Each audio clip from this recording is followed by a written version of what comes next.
Welcome to the Black Queens on Stage podcast, presented by Black Literature and Art Queens Network, where we bring our queens to the stage.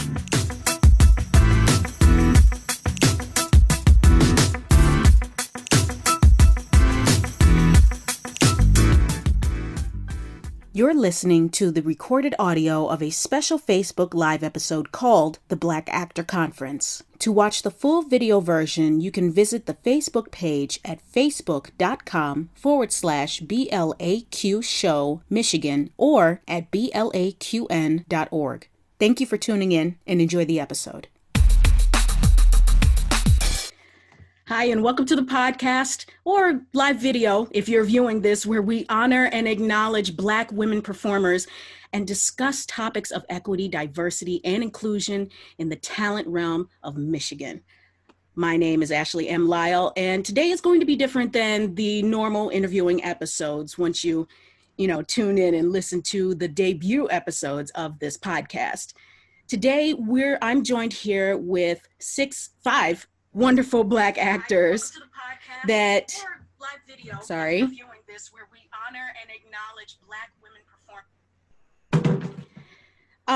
Today, like I said, I'm joined here with five wonderful Black actors, and we are here to discuss our experiences in Michigan theater. In the most recent events, the complex topic of race and racism have been all over the news, especially the topic of how racist Broadway is. This has led to a surplus of voices yelling from the mountaintop in various art forms saying, yes, racism is here too, and there's a lot of it. I created BLAQN and BQS podcast platform as a goal to bring the voices forward and to be heard. So I hope that everyone will learn from this live episode. Now, let's introduce our panelists. We have Dinah Tutein. Hey, everybody.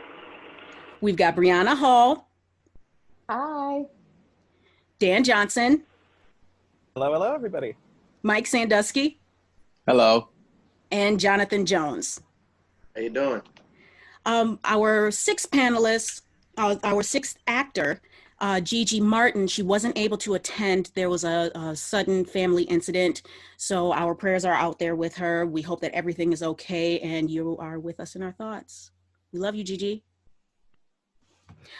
So let me just start off by saying that this conference is designed to be a safe space for Black actors to share their experiences without the consequence of being blackballed or harassed by their white counterparts or ADs. We will not mention names, theaters, productions, or the like, but we do hope that those viewing this will listen, empathize, change, and adapt. I'm just going to apologize in advance if you see me drinking from this, to no labels.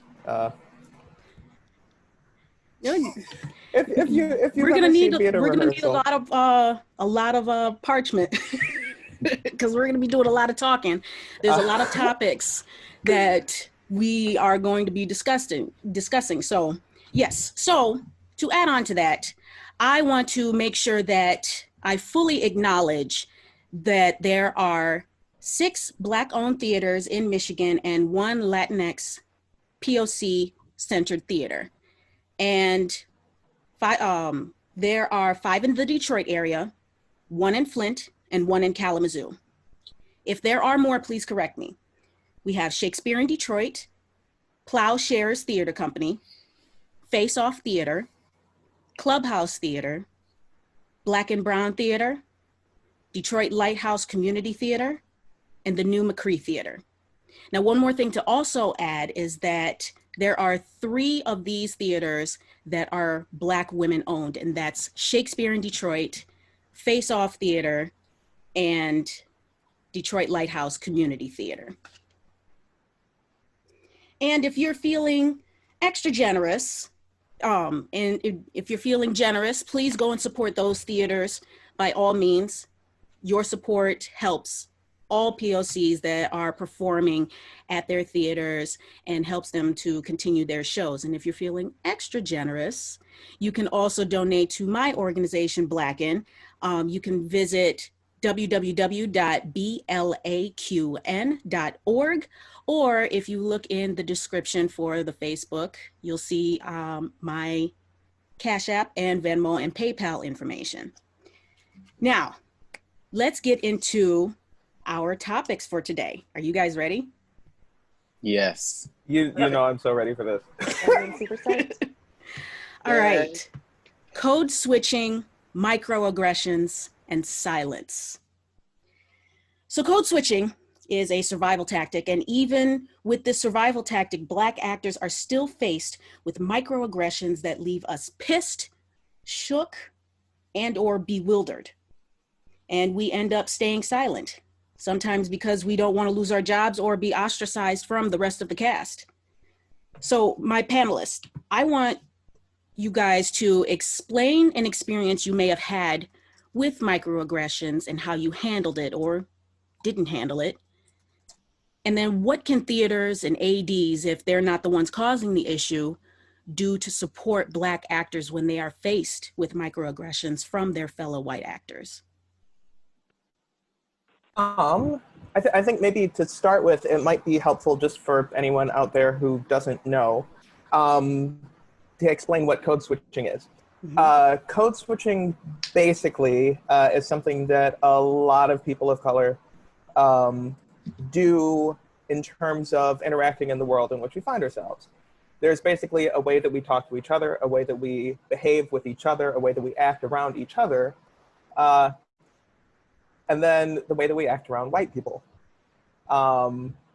You'll often hear the phrase job interview.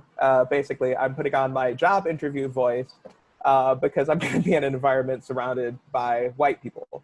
And so there is this idea that as a survival tactic, you try to sort of ingratiate yourselves with that particular environment, emulating behaviors, emulating ways of speaking, things like that. So in terms of microaggressions, in some ways that I think, no, just in my experience, I think that's something that we all just sort of expect to come with the territory, you know? Whenever we walk into a theater environment, unless it's a theater environment where it's predominantly people of color, predominantly Black actors, Black artists, there's a certain level of that I think we just expect going in, and not even necessarily intentional on the part of a lot of people. You know, a lot of it they may not be aware of, but there's still that sort of situation where they'll talk about something, or they'll ask about something, or joke about something, and then they'll sort of look to you as the Black representative to either agree with them, or explain something for them, or let them know that, you know, what they said isn't actually problematic because here I am, a Black person agreeing with you, or at least not criticizing you. And that in and of itself can get pretty exhausting a lot of the time. Very. You know? Very. Mm-hmm. I think the other thing to point out is that there have been instances where, and I don't know about you guys, but I know that I have, where, and this kind of flows into the next topic that we'll be talking about, is that we don't sound Black enough, or that that we sound like we're white, or that we're the whitest Black person people know, or ridiculous things like that. You know, and it's exactly. And you know, it's honestly something that we don't need to hear. We don't need to hear that. That doesn't define who we are. That's just the way that we speak. This is something that I know I personally run into a lot of the time, particularly depending on the theater that I'm working in.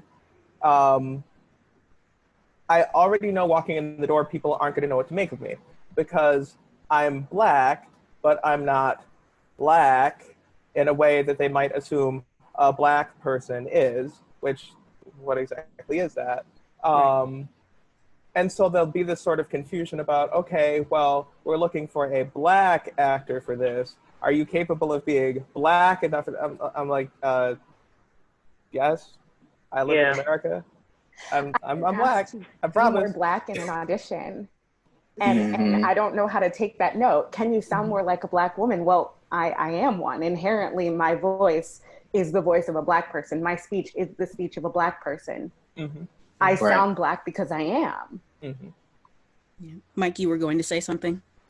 Yeah, I've experienced something of the opposite, actually. I do a lot of musicals, and the bulk of my vocal training is from church. So often I get the critique of, can you not be so soulful? You know what I mean? And, or, you know, pretty much just telling me to like dampen, you know, who I am so that whatever their image of this character is can come across to their audience.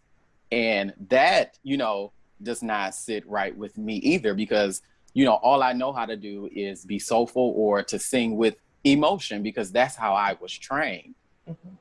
So if that's not what you're looking for in your show, then I don't know how to make that shape, because if I alter my voice, then it's not authentic. I've actually run into the issue of performing in a piece that is set in a certain time period. And they're like, hey, I need you to, you know, jive it up a little bit. And I'm like, that's not even an accurate statement for this time period. That wasn't even a phrase that was coined yet. So performing in a space where you've actually done your homework, where you've actually studied this time period, these clothing, the dialogue, the mannerisms. Like, I'm not me. I'm this person in this world, and I'm trying to exist in this world. And you're telling me, well, you know, we got you because you're supposed to have that. Like, that's not what exists in this piece. So why are you trying to insert that? If it's for my comfort, I don't need it.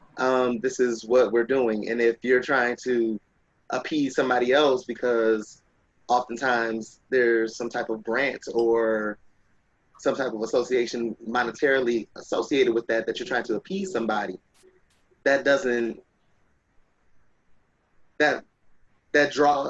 detracts from my skills and talents as a professional actor.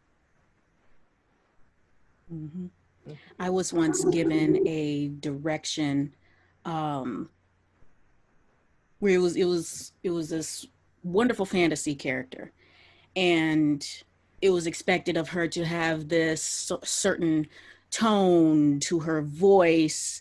But then when I actually, you know, just for the gag of it, said it in like my voice, like, and I was told, oh, don't say it so hood-like.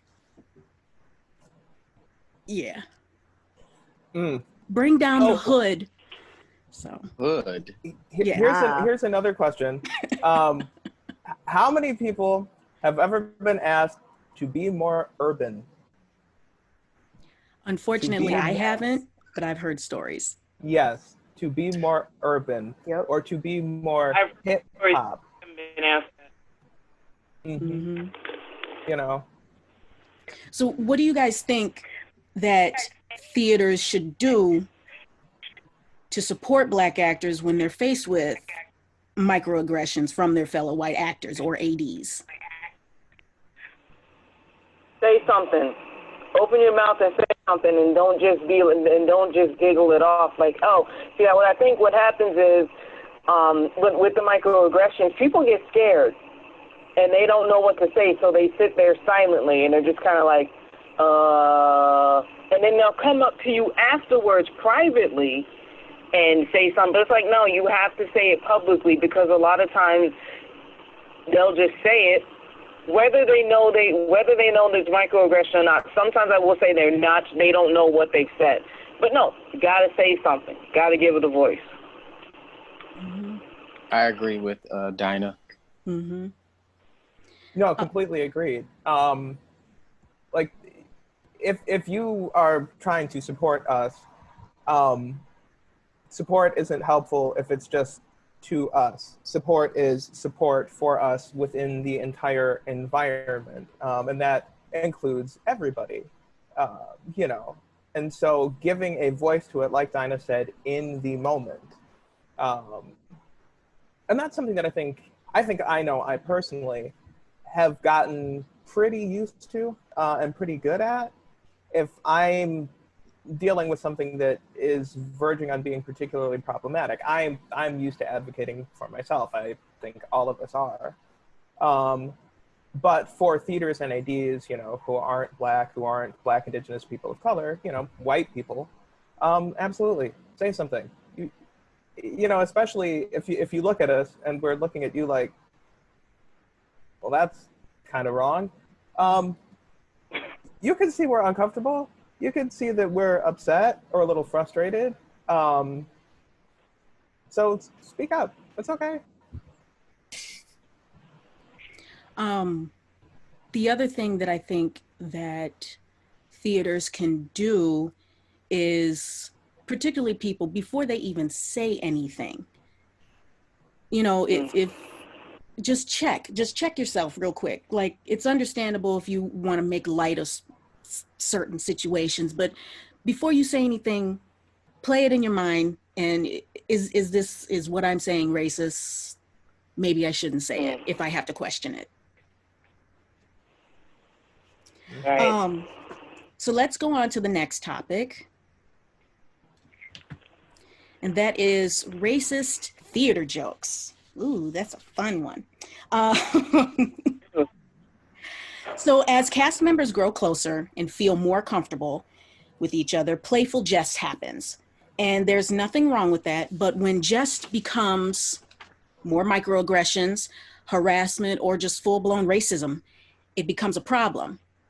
So explain a moment when a fellow theater person approached you with a racial theater joke and you were too aghast to say anything, and how you dealt with it. I think a lot of the time for me, it's not so much that people are telling racist jokes as it is the appropriation from theater people of Black culture, and especially Black female culture or Black femme culture.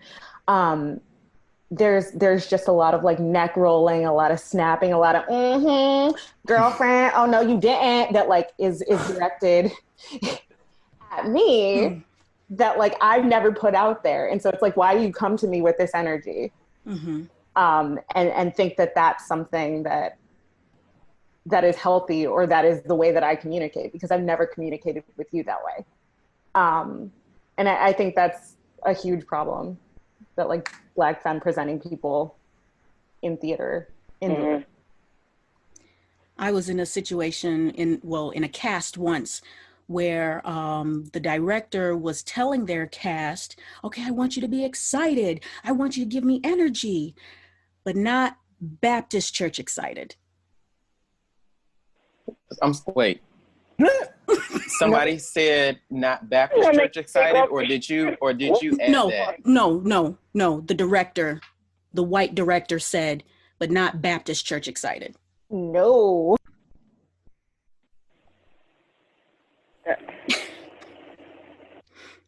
And then not only that, but there were two people that were part of the entire cast and crew, two Black people, myself and another person. And we exchanged looks like, did that person really just say that? Okay. Yeah. And then that's all you really can say, you know, because when you're already committed and when you're in the middle of a show, when you actually say something, then you get ostracized, and then everybody doesn't want to deal with you because you're labeled as being difficult or hard to get along with. The attitude, yeah. Or the one that's always saying something. Ooh, okay. So I have an example of this. This example is going to be a really fun one. In terms of what you were talking about, Ashley, in terms of feeling like, okay, well, should I say something? If I say something, is it going to be a problem for me now? Is it going to be a problem for me down the road? Because I do think that a lot of Black actors, when they encounter these situations, sort of do this mental calculation in their head, which is basically, should I say something? If I say something, is it going to set me apart from the rest of the cast? If I say something, is this going to escalate to a point where, say, a stage manager gets involved, or a director gets involved, or if it's serious enough, maybe a company manager or an artistic director gets involved? If that happens, are they going to mark me down as being difficult and not potentially work with me again at this theater? If that happens, is word going to get out about me on this particular production that I was difficult or hard to work with? And then that will affect potential other employment in other places in the community. So this particular example involved working at a theater. It was during a break, and it was myself, one other Black person, and we were working with a predominantly white cast. And this one actor started telling a story, one white actor, started telling a story about experiences that they had had. And over the course of the conversation, the N-word got used. And even the first time that it was used in such a way where the person was sort of checking, you know, like, well, okay, I mean, I know, you know, but I just got to say it, but, you know, I don't want to necessarily, you know, just because, which, if you have to start anything by saying, I know this might be racist, but just don't. Yeah, not a Right. good way to lead into a damn conversation. Right.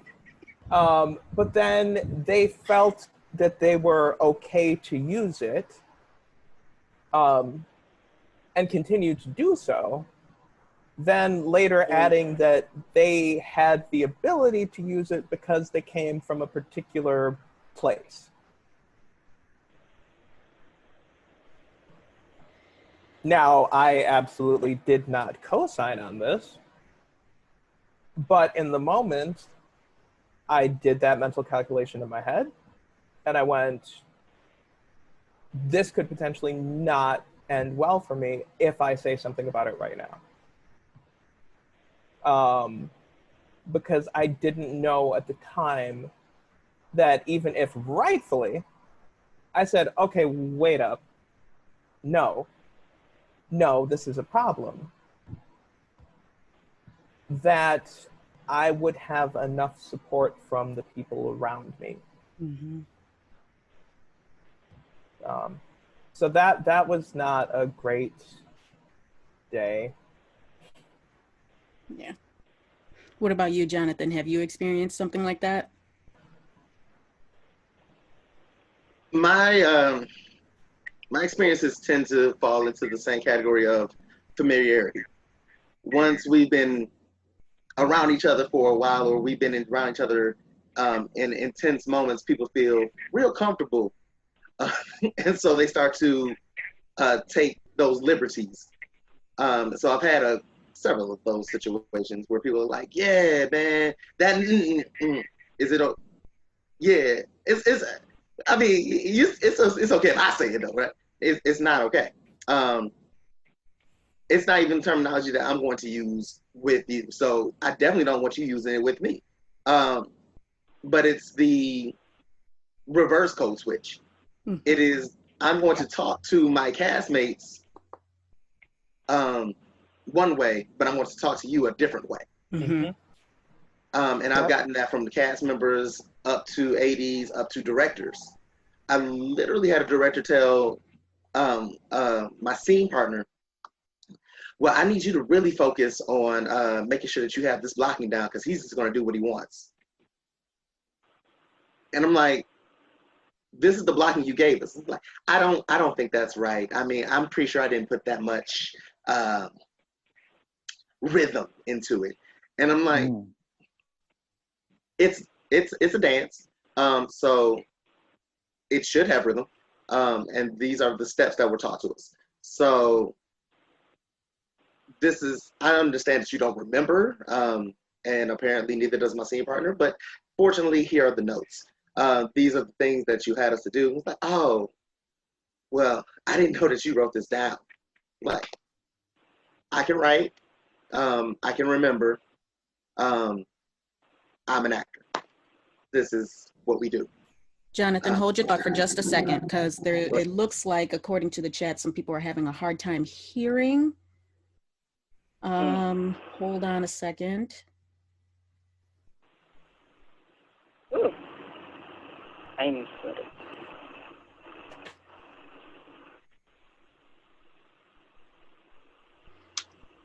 If you're viewing this in the chat, kind of give us a thumbs up if the sound is coming through smoothly, if the videos are coming through smoothly, just give us a thumbs up.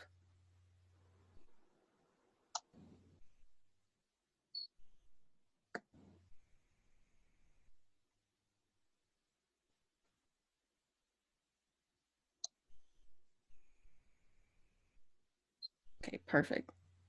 Okay, perfect. Perfect. Thank you guys for thumbs upping. But continue your story, Jonathan. It's a matter of recognizing that I am a person of color, but I'm a person that happens to be a person of color. Unless the role or the show is specifically dictated towards my background or my race, then it shouldn't be automatically assumed that I should be one way all the time. We should, as actors, be adaptable to what the role is. Mm-hmm. And our castmates should be aware of that as well. And so the idea of, hey, Tommy, how you doing? Yo, what up, Jay? How you feeling? Like, there's a problem in that. Right. Yeah. Anybody else have something they want to add? Yeah. I've even noticed in a lot of the experiences that I've had that the way that my critiques are delivered are different from how my white castmates get their critiques delivered. It seems to be like a bit of like caution when I'm getting notes. I don't know if anybody else has ever experienced that, but like, it just seems like they have to like, the deep breath before they get to me. And it's just so easy to speak to, it's easier to speak to my white castmates than it is to tell me what I did wrong, as if I'm going to respond any differently from anybody else. So that's one thing that I experience a lot. One thing that I kind of want to add on to what Bryana was saying at the top of this topic,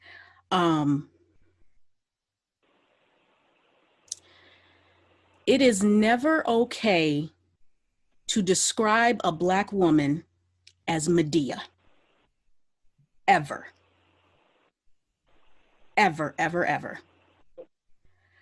I have experienced it myself, and I have seen an auditioner experience it. It is never okay to refer to a Black woman as Medea.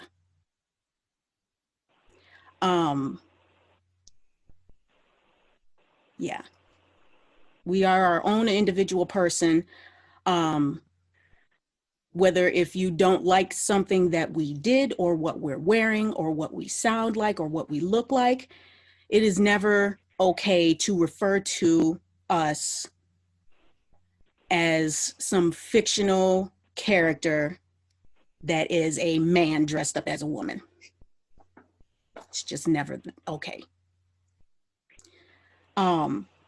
Anybody else have anything else to say? I know we're not naming names, but who did this? It's horrible.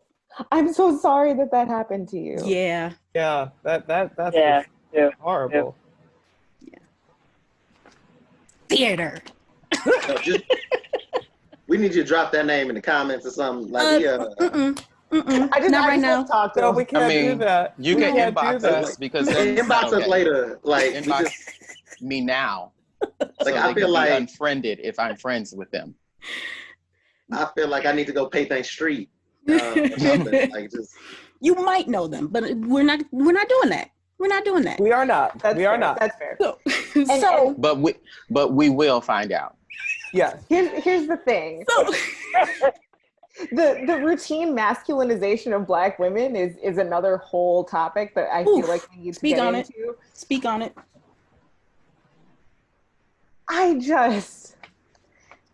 Black women can never be feminine. Right, never. Exactly. Because there's some implication that darkness and femininity are mutually exclusive.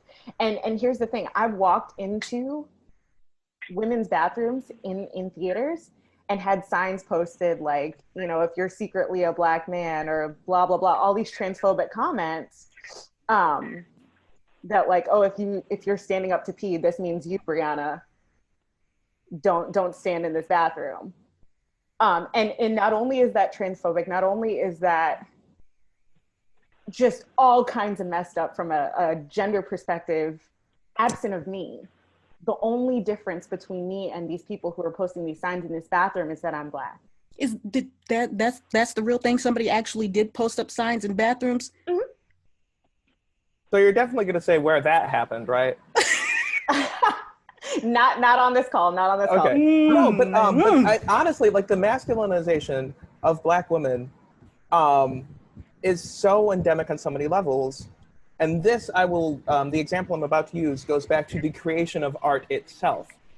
I have a friend, an extremely talented Black woman who is an actor, who did a show once that featured two women, one white woman, one Black woman.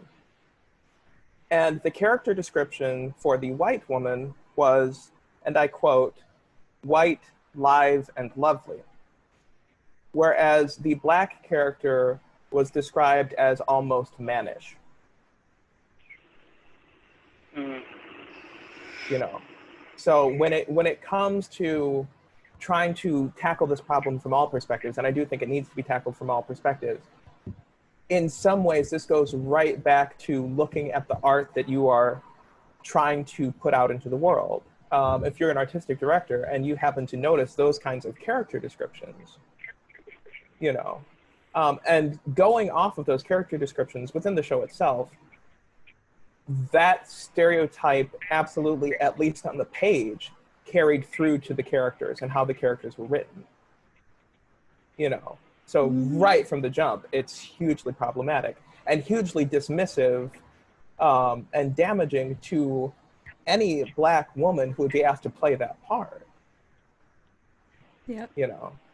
Yeah, I've been asked to be less feminine in callbacks as well. Like this is a Black woman, so you know, just like a little bit less. And the word that they were searching for was feminine, a little less delicate. You know, you're a strong Black woman, and I'm like, I am one. I'm very strong. I'm dealing with this with grace right now. Exactly. So in other words, the strong Black female archetype means that she can't be delicate, meaning that she can't have a moment of weakness, meaning that she can't show any type of empathy, to always be on guard, to always have to hold every single damn situation up herself. Mm-hmm. And this ties into a topic that I'm hoping that we cover later, where I feel like theaters don't trust Black actors and Black people to experience the breadth of human emotion. There is no nuance. There is one person, one writer, one AD, one director, one MD's decision about what it is to be Black.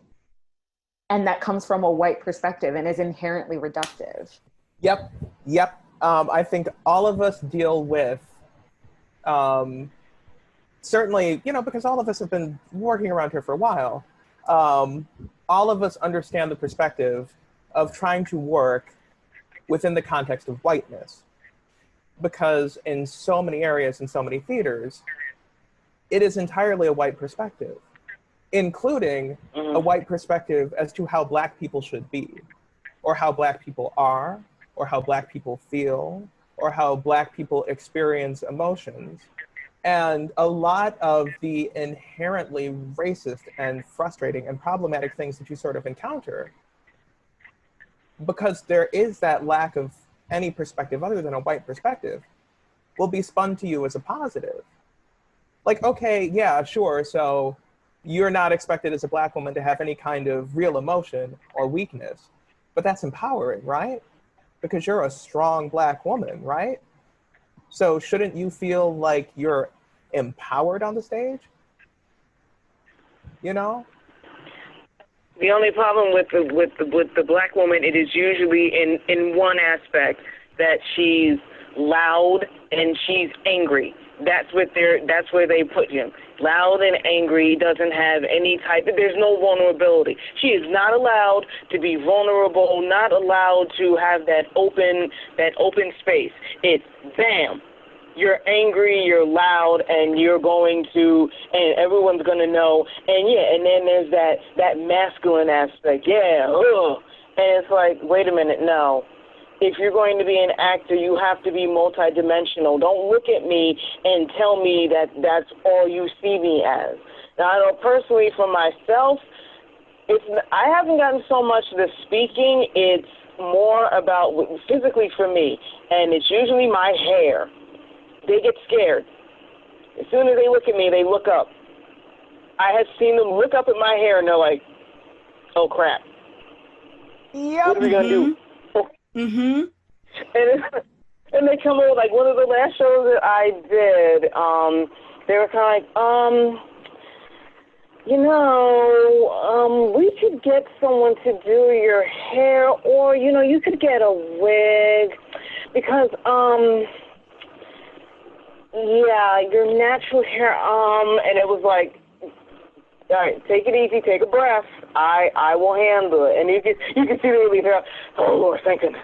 It was like they were freaking out trying to figure out what they were going to do with my hair. And I'm just like, okay, yeah. And like I said, I have gotten this more often. They look at me and then they look up and it's like, First of all, just calm down. First of all, we are Black women. We know how to do our own hair. We've had our hair for a number of so many years. I've had Black hair, last time I calculated, for 33 years. So I know how to take care of my hair. And quite honestly, in addition to that, I have worn my hair naturally for the past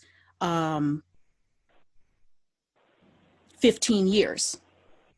I have not put a perm in my hair in the last 15 years. I barely straighten it, but I take care of it. I know how to take care of my roots. I know how to take care of my kinky, coily texture. So I don't need somebody do my hair when I clearly know how to do it. And to ask me, what are you gonna do with all that hair? I'm gonna braid it back. What you expect me to do? I'm gonna braid it back, put it in a wig, and then we can keep this shit moving. Let's go. Oh. Have either of you had to bring your own wig to a production because the people who are in charge of hair and makeup aren't able to find a texture that fits you?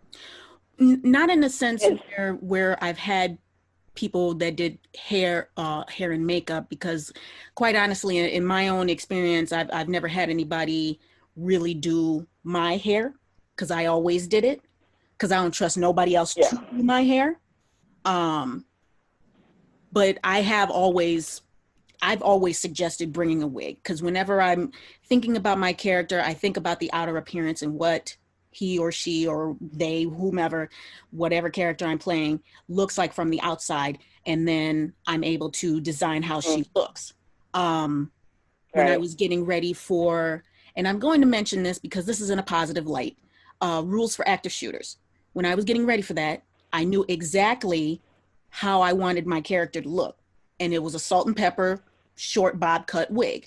So I just braid my hair back, tuck it up in there, and it's secure and it's good. Yeah, I love a wig for a production because sometimes she just wants what she wants. And, She's got a mind of her own. Consistency is wonderful to have, not feeling pressured to plan in advance. But the thing is that a lot of people don't know that we plan our hair in advance. That's a concept that is foreign. And so there's just a lot of listening that I feel like some theaters could do with respect to Black women and how we care for our hair, and you know, just Black people in general and how we care for our hair. It's so interesting. Do any of you guys watch #book on Instagram? Well, it's a funny, it's a very, very I do. entertaining Instagram account, Facebook account, where these two Black women, they talk about their experiences as actors. These two originally met at the Goodman Theater in Chicago, and they became friends. They started this platform and they started talking about issues such as hair. And I cannot remember their names for the life of me because I'm terrible with names, but one of the women, they showed this gigantic bag full of hair products because she said, don't nobody on the set know how to do my hair but me. So she's got her entire bag full of hair products, her wig that she's gonna wear on set, and then she's good. She does what she needs to do, and then when she's done for the day, she takes the wig off, let her hair breathe, and then she's good to go. But nobody, and when we're talking about being on TV sets or movie sets, what have you, they don't have anybody for us to depend on to do our hair. None, because they don't know to think about that. Or makeup shades or microphone shades. Yep.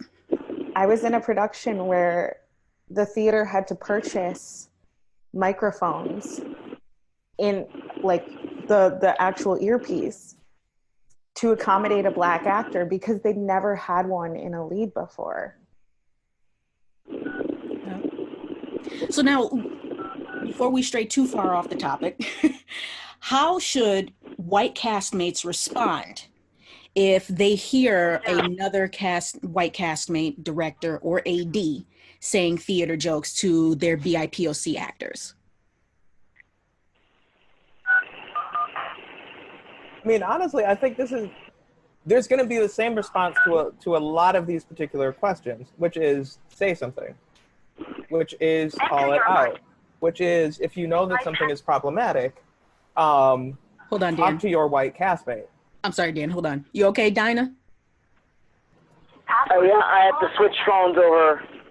Okay. So give me 1 second. Okay, mute your mic for me, okay?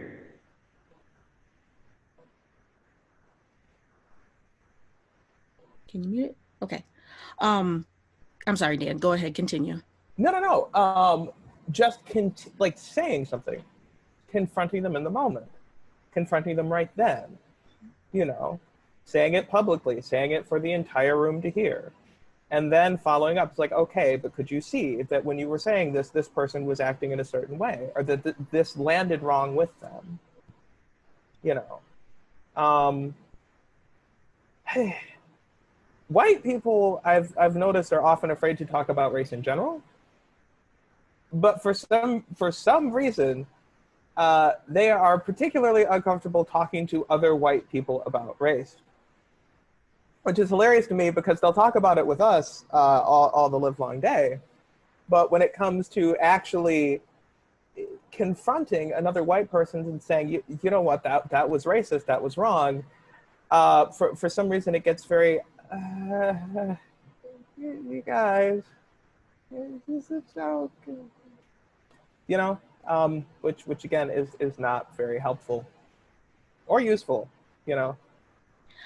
Honestly, I'm sorry, John, go ahead. I think it's the fear of being ostracized by the people that look like you. It is the same reality that most men face when it comes to standing up for women. Like, you hear your boy saying a joke, say something. But if I confront him and be like, it's easy to go to the girl and be like, And I know that wasn't cool. We got to do something as people to get better at this. Why didn't you tell that to him? Because I don't want him then going to tell the other guys, like, oh, he's not one of us. And everyone, men, women, black, white, dogs, cats, everybody is afraid of being rejected from their liking groups. There is a serious fear of being other. Other is the scariest term everyone has ever experienced. If you've ever been in that situation, we've all been in that situation in theater, you've been in that situation at your job, you've been in that situation at school. You are the other. You are the only black. You are the only woman. You are the only person that identifies with your gender. You're the only person that identifies with your sexual orientation. You are the only. Being other is the scariest thing in the world because people have a tendency and a likeness to want to conform, to just blend in, to just be accepted. And the idea of standing up and saying that joke was racist then leaves me in a space where I could then be left in the other zone with you. And I don't want to be that. Everybody's afraid to be that. Is it right? Absolutely not. Is it real? Absolutely. I'm glad you said that. I'm very glad you said that, Jonathan, because I personally can empathize with that perspective. I can understand where it's coming from. Okay, so you don't want to put yourself in a position where you are seen as other, but you're already advocating on behalf of another person. So are you saying that when you're saying you don't want to be put in a position of other, oh, you don't want to be put in a position like the person of color who was wronged in the first place? So you're saying that you don't really want to be like us. Oh. You're acknowledging it's inherently worse to be black in America. Right. And that's an uncomfortable realization. Right. Because if you acknowledge it, that it's better to be white. Yeah. Then if you acknowledge it, then you have to change it. Exactly. You can't acknowledge it and not change it. And if I acknowledge it, then I'm now obligated to not only lift it up, but to advocate for actual actionable change. And that means that I might lose some of my privilege that I wasn't fully prepared to even acknowledge I had. I mean, and there is the alternate perspective. You can acknowledge that something is a problem and then choose to do nothing to address it, and choose to do nothing. You would be trash, but it is still an option. You know, that option is out there for you should you choose to pursue it. But nobody wants to be labeled as trash. Honestly, ideally, most people want to be labeled as savior. Whew, we didn't get into that white savior topic. Anyway. This is so much fun. So, getting back to the topic about being isolated. Yes. Alienation by your white cast members. So there are moments, intentional or not, personal or not, where Black actors are isolated by their fellow castmates, and these moments are usually unexplained. So I'd like for you guys to explain a moment of isolation or alienation from your castmates.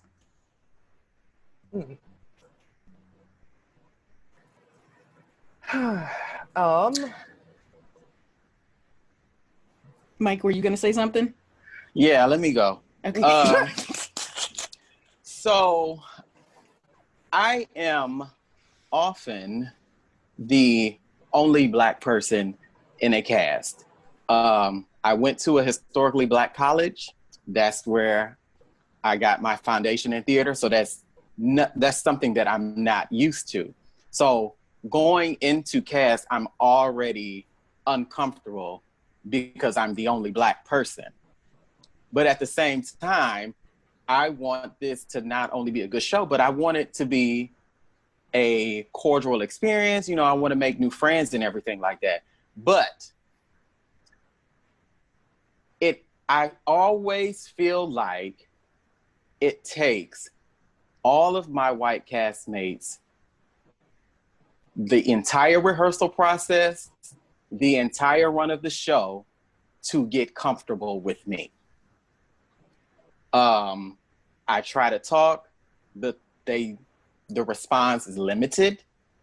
So then I feel like I'm not wanted. So every time we take 5, take 10 or whatever, I'm sitting somewhere by myself on my phones, probably texting you, Ashley, or my other friends, you know what I'm saying? And then magically closing weekend or the week before, now everybody wants to be my friend. And by that time, I'm like out of it. It's too late. We moving on. You don't know me. I don't know you. Let's just cut it right there. And that's like, wait a minute, we had a whole month. This show has been running for 4 weeks. We rehearsed for 4 weeks and we ran for almost a month and a half. I'm not trying to get to know you now. You know, it's too late. You figured out that I was a good person. The closing night. I don't, you know, and that is extremely uncomfortable. And sometimes, you know, it's very heartbreaking. You know, it's like, I don't even have the words anymore. It's just, you know, it's just like, it makes my blood boil. It makes me upset. You know, I know we're not here to make friends. We're here to put on the show, but this can be an enjoyable experience for everybody. Mm-hmm. And I'm not saying that they have to go out of their way to make me comfortable, but it's just something called being nice, you know? And honestly, that doesn't always happen. Honestly, to Mike's point, and these are my personal experiences and what I've actually seen happen to other fellow actors of color. There is the initiation of, again, you're other, you're something different. So we're cautious of you. We're even afraid of you. So we don't really want to interact with you in this time where we're supposed to be bonding through our rehearsal processes. We finally opened the show and people are a little more relaxed, and now you're actually switching me over from the threat to your magical Negro. And by the end of the close, now it's like, oh my God, you're the best thing that's ever happened in life. I can't wait to see you again. Like, what's my last name? Like, we don't know each other. Get away from me. We are not friends. We were castmates in this show, and ideally, I don't want to be in another show with you. Like, I don't want to see you again. All of that is true. All of it. I can think of one particular experience. I admit I personally have not dealt as much with the fear aspect of it, of people necessarily being afraid of me. I think in part just because I have this face. But there was one instance where I was touring a show. I was the only Black person in the cast. I was the only person of color in the cast. And it was a tour for schools. And after each performance, there would be a question and answer session between the cast, the director, and whatnot, and the students. That entire year that I was on tour for that show, I got exactly one question. Do you know that you look like Jordan Peele? Or actually, I got a variant of that question as well, because, they can't tell Jordan Peele and Keegan-Michael Key apart. So sometimes I get that question as well. Do you know that you look like Keegan-Michael Key?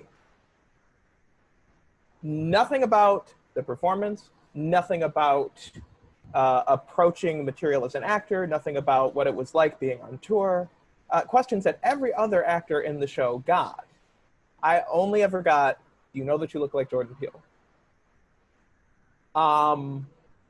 And everyone else in the cast had feelings about it, more or less. And everyone else in the cast, there were a couple who would check in with me, but nobody actually said something. Nobody actually corrected it. Nobody actually even used it as a pivot to try to bring me into the conversation as an actor. It just sort of sat there until one day at one school, after getting asked that question for about the 75th time, I did say to that little white boy in the audience, "Oh, so you think all Black people look alike?" No one else was going to say anything. How did the kid respond? Well, of course, the entire auditorium went, "Oh." Because Black people are funny and do Right, cool stuff. Right. right, Right. right. Oh, and then afterwards, the rest of the cast said, "Oh, well, good for you for saying something." But Well, you this is shouldn't now have to say towards the- something. Right. This, one, I shouldn't have to be in that position in the first place, and two, this is now towards the end of the year of this tour. Again, now is not the time. Cool. Thank you for congratulating me on attempting to reclaim some sort of dignity from a high schooler, and thank you for your lack of advocacy or encouragement up to this particular point. I think the other thing that we also need to acknowledge is the layer of colorism involved as well. Some white people feel safer speaking to someone like my complexion, Dan's complexion, Bryana's complexion, before they speak to Mike or Jonathan or Dinah's complexion, because they're afraid what might happen. Yep, I was just about to say, there's a reason why Dan and I have never experienced fear, and Mike and John have. Yep. It's absolutely true. And it sucks. But because at the end of the day, whether if we're light skinned or dark skinned, we're still Black, period. And we're still human. So if you're going to be in this production with us, you ain't gotta like me, but you damn sure gotta respect me. Oh, I have actually experienced the reverse. Okay. I've experienced the reverse, where I have worked on shows where it's like, "Oh, hey, Dan, blah, blah, blah, blah, nice to meet you, nice to work with you, da, da, da, da." And so they're comfortable with me. Until it gets to a point where something that's problematic or racially loaded or flat out racist is said, and then I check them on it. Mm-hmm. And then the reaction sometimes is, "Oh. Mm-hmm. Oh, we thought you were one of us." But it turns out you're one of them. I had to do that in the Medea situation. When someone was describing an auditioner as being Medea, I said, "That's absolutely rude." And the room got silent. Well, what did you expect me to say? First of all, I shouldn't have to say anything at all. You shouldn't have said anything at all. But since we're here, what did you expect me to say? You expect me to laugh and be like, "Oh, that's so funny." No, it's not funny, because that's not what she's here for. She is not here to be your punching bag and to refer to her as a man in drag. Not that there's anything wrong with men in drag, but it's Medea. For you to describe her as Medea of all people. Anyway. Real quick, I'm sorry guys. I literally just got a message from my supervisor that I'm being pulled into a work meeting. Okay. So I have to go, but okay. This has been amazing. I love all you guys. We love can't you. Wait to see even more from you guys. Can't wait for the world to open up again so we can do this. Yes. In real time. Absolutely. In face. Thank you for joining us, Jonathan. I appreciate every bit of this time that you put into helping me put this together. So I really appreciate it. Keep this rolling. Like, this is amazing, and it's a beautiful forum for everybody to be able to do this thing. It's I love you all. Bye. Love you. Sir. Bye, brother. Yeah. Take care. Bye. Okay, so continuing on, we know that in a situation such as alienation and isolation, what should fellow castmates do to be more inclusive to their Black castmates? Like, how should they make us feel welcomed and comfortable? I think it has a lot to do with what Mike said. Oh, sorry. I would say interact. If I say hello, say hi back. If I engage you in conversation, say something back. We don't have to have a full out, 3-hour conversation, but be considerate, be nice, I think just to add on to that, like, we're here to do the same thing that you're here for, and that's to perform, So if you like something that we did, just say something, Yeah. Just say something like, oh, wow, I really enjoy the way that you're portraying this character, this and that. But don't reverse code switch and be like, girl, you did that. Yes, you did that, girl. Yeah. Don't do that. I never hear that again. It makes me feel funny whenever I hear that. Whenever I hear, a white kid, they be like, girl, hey, and I'm just like, it feels like in the pit of my stomach, it feels weird. It really does. And I'm just like, can you please stop doing that? Right. Like, you don't. But I don't say that, but inwardly I'm cringing. Yeah. Yeah.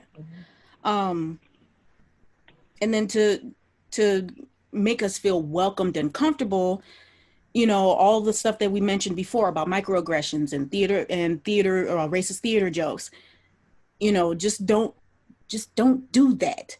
That's how you can make us feel welcomed and comfortable, and we don't need you to hold our hand, because we're grown people and we know how to take care of ourselves. However, if we're if we're working in a theater where it's perpetual rudeness, perpetual uncomfortableness, we're not coming back to the theater at all. But then in certain situations, and this is one of the topics we're going to get into, we get into those situations where we can't talk about it because, or deal with it because this is like maybe the closest theater to us, or this is the only one that we feel like we can only get into, So let's move on to tokenism. Yeah. Boo chow. This is a loaded one. So it is. So white theaters are well known to pick shows that center around or that just happen to have a token character of color, particularly a Black character. But when theaters pick shows that have a token character, it makes it clear to other actors of color that they want their token BIPOC, and that's it, which ends up pushing away other talented BIPOCs for their shows. And sometimes those token roles are created based on harmful stereotypes. So I want you to explain a moment where you or someone played a token character and how the fellow actors behaved with you.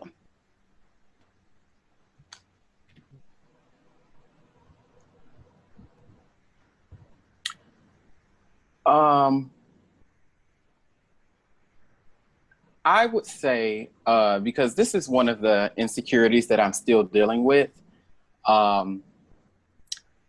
I struggle with when I am specifically asked to audition for a role.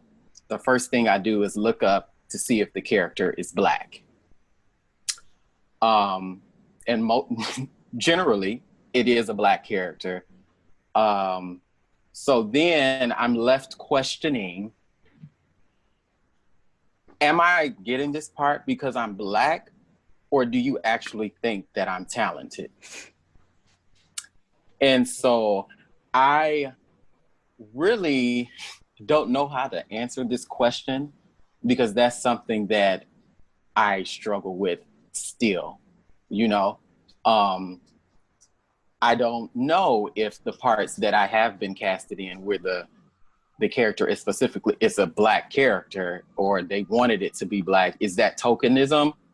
You know, these questions still run through my head. So I'm interested in hearing what everybody else has to say, because I would really like to get over this hill so that I can progress in my career. I would say in my situation, I was in a musical, and I wasn't the token character, but I was the token actor. And during one of the songs, and this kind of goes back to the racial theater jokes, where as I was singing my part, one of the actors kept throwing up the Wakanda salute and doing this stuff, and it's like, really.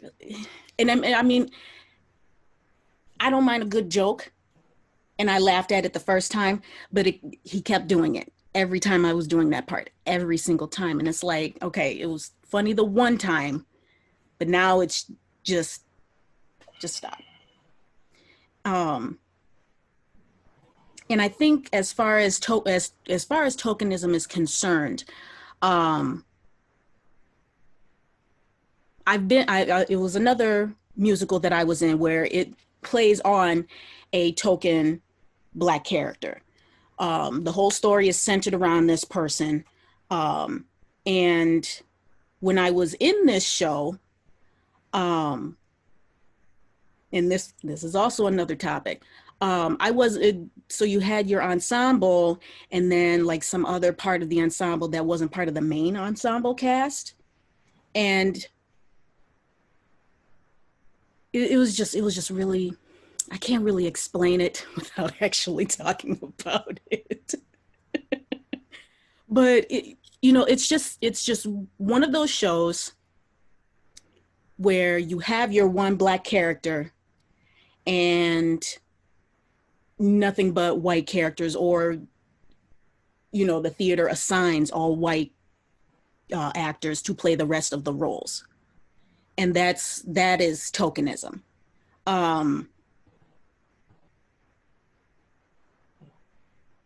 Avenue Q is a tokenism show. Excuse me. Avenue Q is a tokenism show. You have somebody, normally a Black woman, playing the role of a man, Gary Coleman. And then you have an Asian character, and when they don't have an Asian character, it's usually played by a white woman who plays Christmas Eve. So when you don't have an Asian person playing that role, you end up being the only Black person in the show, or the only Black character in the show. So it's something that white theaters need to get out of the habit of. I was actually speaking to someone not too long ago where I would love to see an all-Black cast of Next to Normal. Oh, me too. That's my big idea. I would love to see that. And the reason why I would love to see that is because of the fact that mental health is a big, huge topic within the Black community, because a lot of the time our elders just tell us to just pray it away, and that just doesn't happen. You just can't do that. Or if you even talk about that you're suffering from anxiety or depression, they'll just say, well, just toughen up and you'll be fine. It just doesn't happen like that. When you actually need help, you need to seek professional help. And within the last several years, that topic of mental health within the Black community has picked up some momentum. So I personally would love to see an all-Black cast of Next to Normal.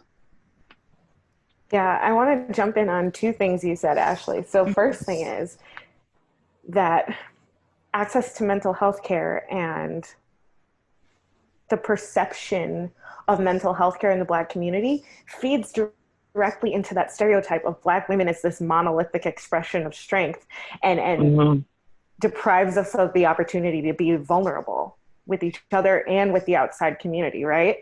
And then the second thing is the topic of interchangeability in these token shows. You know, like you were saying, if there's no one who's available who's Asian to play Christmas Eve, people will cast a white woman. Here's the thing. How many of us have been interchangeably put into like Black people roles or into other like dark-skinned POC roles? I know I've been asked to play, you know, Puerto Rican 5 million times, and that's cool. I speak Spanish, but I'm performing a culture that isn't mine. I'm borrowing from a culture that isn't mine. I'm taking away an opportunity from a Latinx actor because white institutions don't see us as different. You know, I was reading this article written by a Black man who was in a production of Hairspray, and he is like a very light-skinned Black man singing Run and Tell That about the blacker the berry, the sweeter the juice, a dark-skinned Black person's response to colorism. That's not his song. But the white institution that he's working for doesn't see those shades, doesn't literally those shades of different interactions among Black people, and sees us as interchangeable people. Well, I think it's tokenism is fun for me. No, it is, because I think we're talking about tokenism within tokenism within tokenism. To start with, in terms of being offered parts, you know, because I'm a Black person, I have gotten offered parts in which literally I would be completely wrong for the character in any other aspect, as in the character is in their 50s, as in the character is missing a leg, as in the character is doing, you know, every other aspect except I am a Black person. I got called back from Muzzy Von Husnier at 16. She's 60. Yep. It's, you know, and so there's tokenism there. There's absolutely tokenism when it comes to interchangeability. This idea that one Black person is as good as the next Black person is as good as the next Black person. Ooh, I happen to write a show partially about this. It was a show called Tales from the Mitten, and it was about mine and another actor, Luna Alexander's, experiences being actors in Michigan. And as part of that, I wrote a monologue because the show was set around basically a series of auditions. And a portion of the monologue towards the beginning of the show basically went, it's kind of an open secret that Black people in the United States are interchangeable, right? I mean, going all the way back to plantation days, when one gets injured out in the field, bring another nigger in. Well, the same rules apply in theater. And okay, yeah, sure, now there's a big diversity push, but that's a very new concept out on the coasts, and it hasn't really made it here to Michigan yet. In Michigan theater, plantation rules go, and Black is Black is Black is Black is Black, no matter what the part. If there is a part, and there often isn't a part, except occasionally someone will be doing a script by a Black playwright or a person of color is directing, but for the most part, it's white, well-meaning scripts from white, well-meaning playwrights directed by white, well-meaning directors for white, well-meaning audiences. And so I'm asked to come in and perform some white, well-meaning person's idea of what a Black person is. And I know every other person in the room auditioning for the part. Right. Absolutely. Yep. I have been called for, I'm sorry, I don't mean to cut you off. Sorry, whoever's talking. No, sorry, Dan. Go ahead. I have been asked to play slaves, slaves and servants. And, you know, it's kind of like, wait a minute. And I know I would have been, because reading the scripts that I've seen, I think one was it Helen Keller? Something like that. My brain. Anyway, but like I said, I've been asked to play servants and slaves, and I know I would have been the only Black person in the cast. And at the time I was like, yeah, no. I know one time I couldn't do it because I was in another show, but even then I would be like, no, thank you. Because I don't want, you know, because people will look at me, I know they'll see me in a certain area that they'll try to pigeonhole me in, and I really don't want to get, you know, I don't want to be put in that area. Now, one of a dream role for me, and I don't know why it's a dream, but it just came to me. I would love to play, Mama, in Gypsy, the mother. I would love to play that role. But, if I were to audition for it, I'm not sure if they'd look at me and be like, could she be Gypsy Rosie's mother? Could she be, So I don't know, but I would love to see that too, an all black version of Gypsy. You'd see how that goes. And, Next to Normal, like you were saying, Ashley, Next to Normal was a great show. I saw a production of it. I saw it and I was like, it's a great show, and it really, it should be done. It would get, I believe the message would come across that yes, mental health among the Black community, is something that should be addressed, and we should stop thinking, because one of the thoughts is therapy and like medication. Oh, that's a white thing. No, it isn't. I'm trying to deal with whatever issues I'm going through right now, and praying is not, while it may bring me some comfort, it is not going to help me in the long run. I'm going to need help. I need to talk to somebody. I need to deal with, because a lot of times if it's not dealt with, it builds up and builds up until boom, and then you're like, So then what happened? What? Oh no, I was just going to say I absolutely agree. Black mental health is something that is not addressed and it's not considered, but it's something that absolutely should be focused on and accepted as part of the normal everyday course of trying to survive in the world. Being strong, trying to pray it away, trying to, you don't need this, you're fine. Therapy is a white people thing, medication is a white people thing. That's how I wound up hospitalized 6 times in a year for depression. And the last time was involuntarily. I'm sending hugs, Dan. Hugging. Thank you. But even that I think is part of expanding this preconceived notion of what being Black is, and who we are as people, and who we are as actors, and what we can bring to a production. What we can bring to shows, these experiences that we have that are universal experiences. Mental health, I think, is a universal experience. Dealing with the loss of a loved one is a universal experience. So now what steps do you guys think that theaters should take when they pick shows that don't focus on tokenism or racist stereotypes? Realize that Black actors are not restricted to Black shows. Yeah. Because it's first of all, it's as Dan said it was, where the seminal works for Black actors, especially for Black musical theater actors, are written and produced by well-meaning white people who have a monolithic idea of Blackness. So, only calling your Black actor friends when you're doing Ragtime is not helpful, because Ragtime is written by well-meaning white people. And it's a genius work. It's one of my favorite works of art, but that doesn't take away from the fact that it wasn't written by Black people for Black people. And then we're talking about productions of Gypsy, productions of Next to Normal. These are spaces in which we can visualize Black actors. You don't have to put a Black person in a role that's specified for Black people. I think that theaters need to challenge the idea that the default should be white. Absolutely. All right.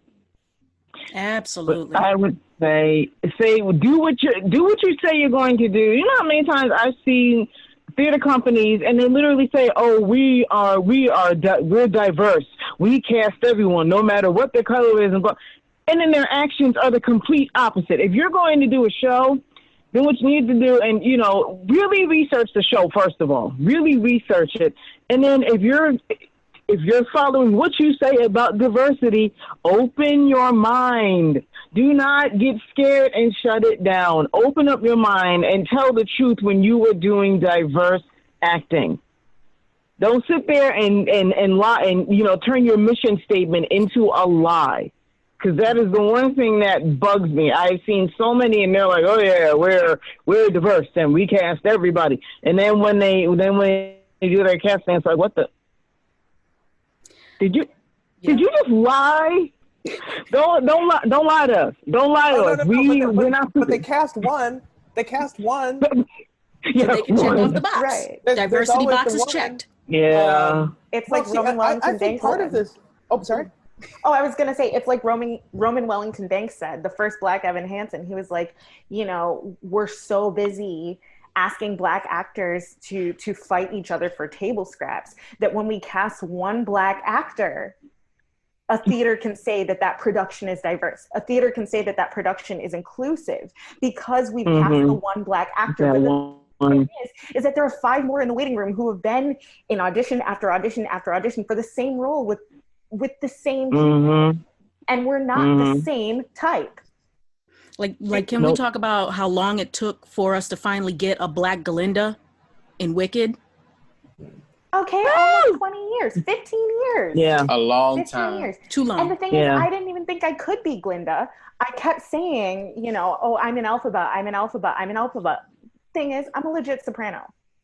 I'm not an Elphaba. Sure enough. I can't help to save my life. So, like, the thing is that, but I only saw myself that way because I thought that's realistically what I could get. And my brother had said, from Jump Street, you're a Galinda. This is absolutely your personality. I mean, look at me, I'm flouncy. So like but the thing is that I never thought that I could get that. And the fact that like Black actors and everybody on this panel has looked at a season and has looked at a show and has looked at an audition notice and been like, they're not going to see me in that. Even though it's good for us, we don't. Yeah.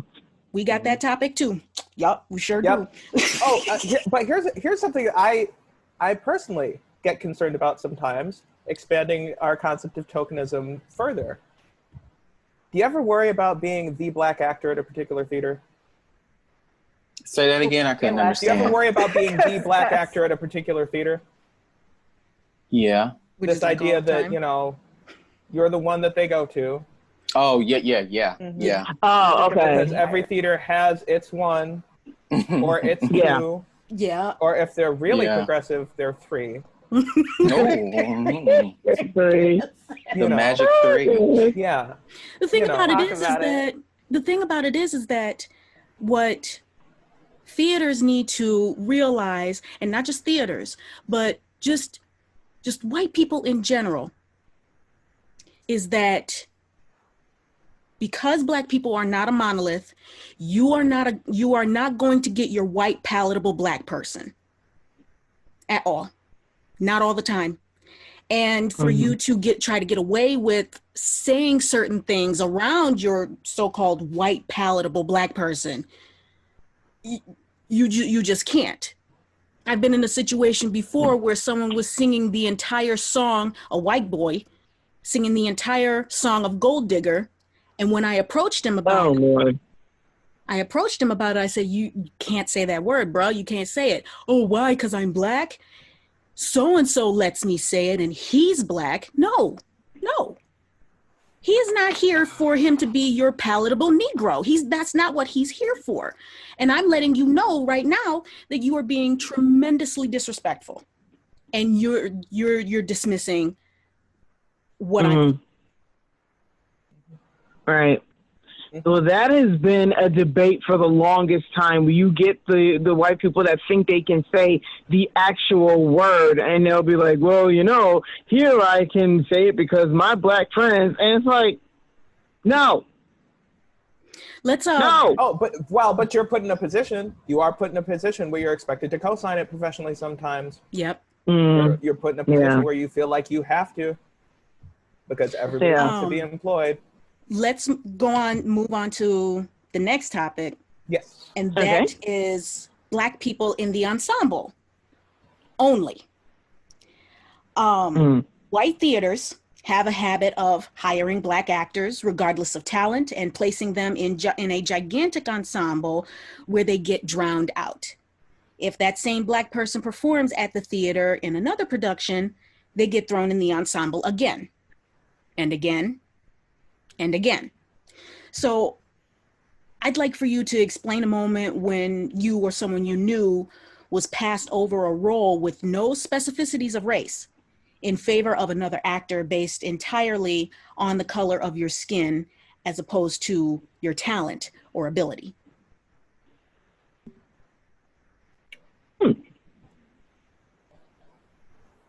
I'll go first. So I know someone who is extremely talented, and this person was a main character in a show that I tipped them off about, and that's another thing that I'm going to address, like at the very end, is that Black actors are not here to bring in other Black actors for your theater. This is not a if you build it they will come situation. Right.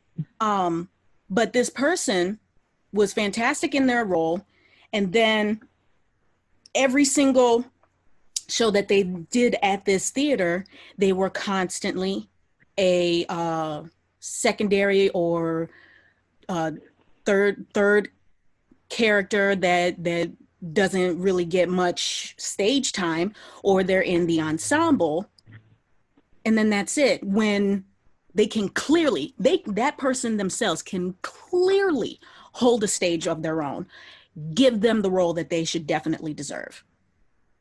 Mm-hmm. And it keeps happening. And I love this person very dearly. I just wish that this person would realize that your comfortability in being at this theater is being overlooked because they only want to put you in the ensemble. Mm. I feel like all of us have experienced that, though. I feel like every single person on this panel has been in a scenario where they have auditioned for a part, and I would wager to guess that a lot of the time it's auditioning for a part that isn't specifically Black, where it's been between them and another white actor, and they have gotten passed over for the role in favor of the white actor. I specifically have an experience that's actually a little bit weirder. So there was a show that I auditioned for once. I was auditioning for a particular part. The character description wasn't very specific, but it did specify that the character was not Caucasian. So I auditioned for the part. I got a callback for the part. I thought that the callback went very well. I wound up getting cast as an understudy for this particular part. And I thought, great, awesome. I'm always happy to be hired. I can't wait to see, who's actually playing this part. At the same time, I was sort of wondering because, I mean, like if you're a Black actor, like you don't know everybody in the community, but you know a lot of people, and the rest of them, chances are you've heard of. So I had no idea who was actually going to be playing this part. So I show up on the first day of rehearsal, and I see the actor who is playing the part, and the part is being played by a white actor. Despite the fact that the play itself specified that the role was not meant to be played by a Caucasian actor. Now, the actor who played this part is a great actor, great person, super easy to work with, like, a great guy. We talked about the experience afterwards, and it was awkward and uncomfortable for both of us. But in some ways, it was really awkward for him because he knew that he was playing a part that was not supposed to be played by a white actor. Yet here he was, a white actor playing the part, looking across the table at a Black understudy for the part, which was a whole amount of weird added pressure on that actor. because this idea of appropriation is now in his face, and now through no fault of his own, being an actor who wants to work, now it's his problem too. You know, it was just a very interesting experience. So tell me if you guys have ever felt torn between the desire for consistent work, no matter how marginalized, and the desire to go for larger roles, even if it meant possibly losing consistent yet marginalized work. Me? Go ahead, Dinah. But in my case, I have to add age to it because I'm 44, and so you know I have one of my biggest fears is that the amount of roles for me is getting smaller because I'm older. I mean, you can see it in my hair. So it's like if I go for a role that you know possibly could be played by a younger person, or even if they have a wider age range, it could be that a younger person is going to get that role because directors want to see a younger person as opposed to, you know, somebody my age playing it. But the desire for larger roles, I go for that as a challenge for myself to see what could happen. But I have felt torn in many pieces sometimes over this. And it gets to me sometimes. I mean, there's times I'm just like, man, should I just pack it in? I mean, I've been around theater since I was 17 years old, and it's something that I have thoroughly enjoyed since the age of 17. I mean, I started off as a band kid in band, and then at 17 did my first play. It was a musical. But at this point, it's like, I don't know. It's just, I want to be consistently working. I enjoy being on the stage, doing whatever I can, but, you know, I don't know. It does get to me. It gets tiring. Yeah. Yeah, it does. It truly gets tiring after a while. I mean, for one, it's like,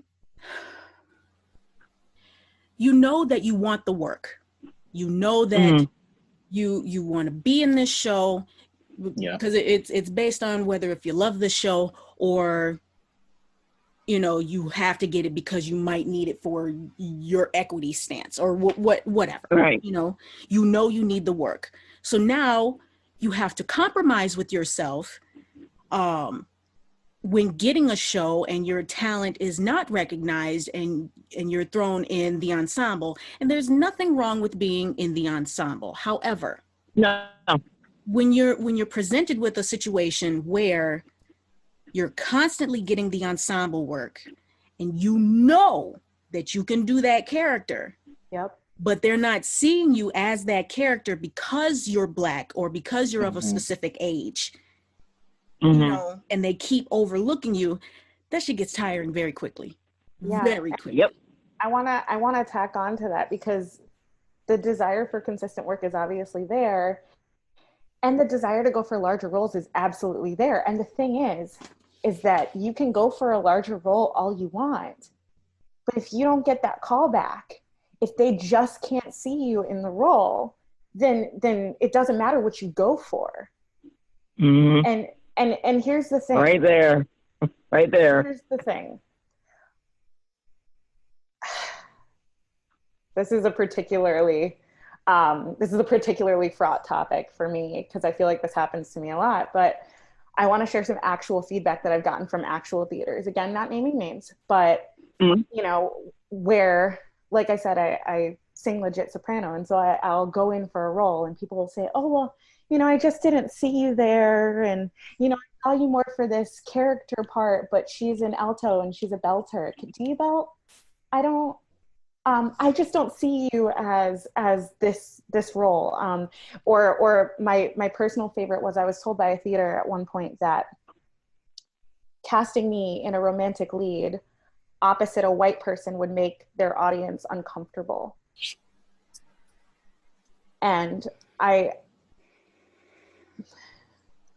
I am struggling with that, because the thing is that if that person from that theater felt comfortable enough to tell me that, how many people, how many theaters, not just in Southeast Michigan, but across the nation, are casting in that way, and they don't feel comfortable enough to tell their Black actors that? Oh, it's probably a whole lot. Wow, yeah. Right. And the thing is that it's, again, assuming that a white person is the default for those roles. Mm-hmm.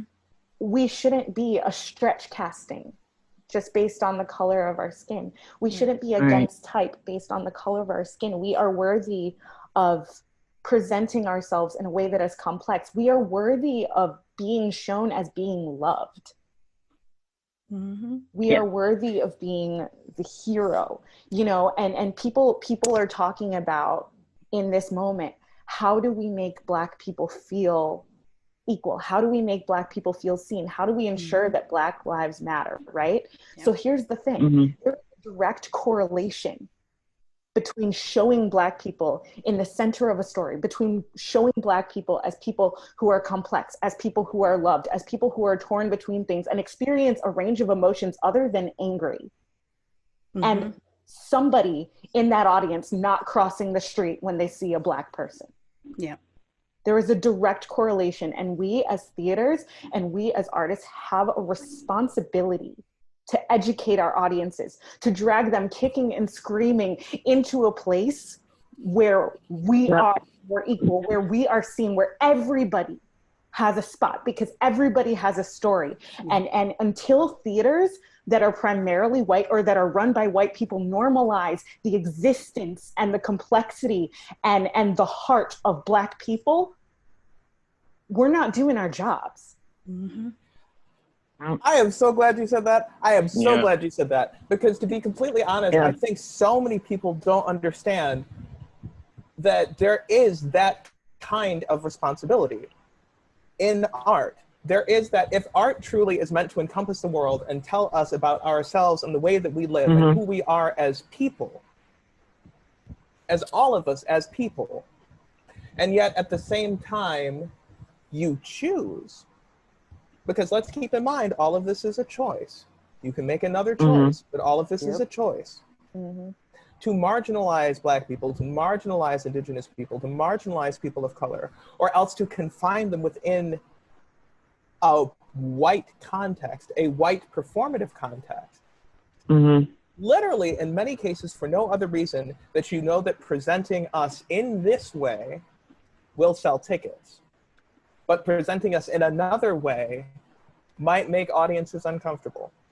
And oh, did I mention that the part that I was the understudy for while a white actor played the actual part was for the role of a boyfriend. And the girlfriend was a white woman. There it is. Let's move on to white saviorism. Oh boy. Here we go. Here we go. Along with tokenism, there are shows that have the element of white saviorism, a moment when a white character or a white person in real life constantly helps or feels the need to help BIPOCs in a self-serving or clout-chasing manner, or a show that has a Black character whose sole purpose is to advance a white narrative of hero or savior or cultured, leaving the description of the Black character a heathen or uneducated or lost without said savior. Unfortunately, theaters still gravitate towards shows like this. So explain a moment when you performed in a show with white saviorism, and what are some key traits that theaters should keep an eye out for to avoid shows with white saviorism? I'll go. Now, I know that I'm probably going to make some people mad. I don't know who on this panel has performed in this show. And it's a beautiful show. It really is. But when I initially watched it for the first time, I immediately saw white saviorism, and that's Ragtime. Yep. I 100%. I truly feel, and for anybody that loves ragtime, I am sorry, but I am not sorry. It plays on white saviorism by the character Mother, who it constantly feels like she has to just barrel her way through trying to save everybody. And, you know, granted that the way that it was written made it seem like Sarah and Coalhouse would not have ever even found each other if it wasn't for Mother. But the fact that she comes across this immigrant man and she feels like she's got to save him too. And then she's preaching to her husband about, we have to do A, B, C, and D, and this and that and that. But it's like, that wears thin quickly, very quickly. If you're going to do a show about Black people or about police brutality towards Black people, I would highly suggest, and I know Dan is going to smile about this, but the show that theaters should definitely consider is Kill Move Paradise. Dan, Jonathan, Miles, and Miles Bond and Des Walker were in that show. And it was great. All of them were absolutely magnificent. The show itself was written beautifully. The actors were beautiful in it, and it told our story. Ragtime is a story from a perspective of a white person, a well-intentioned white person, but it's not our story. It just happens to be a story that a white person said, oh, you know what?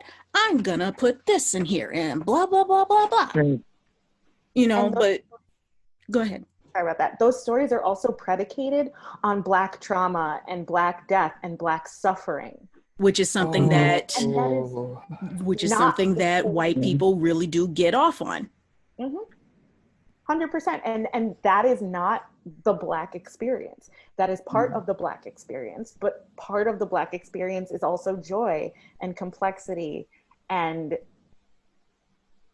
freedom to express in a way that is not in this well-defined, palatable box of the tragic figure who needs to be saved. I mean, I could go on about ragtime. I'm not going to.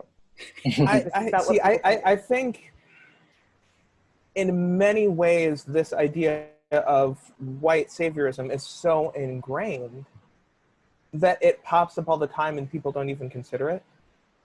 And the idea of the supportive best friend, in the idea of the nurse who just happens to know all the answers, but yet somehow still never really develops as a character past helping white people learn about themselves.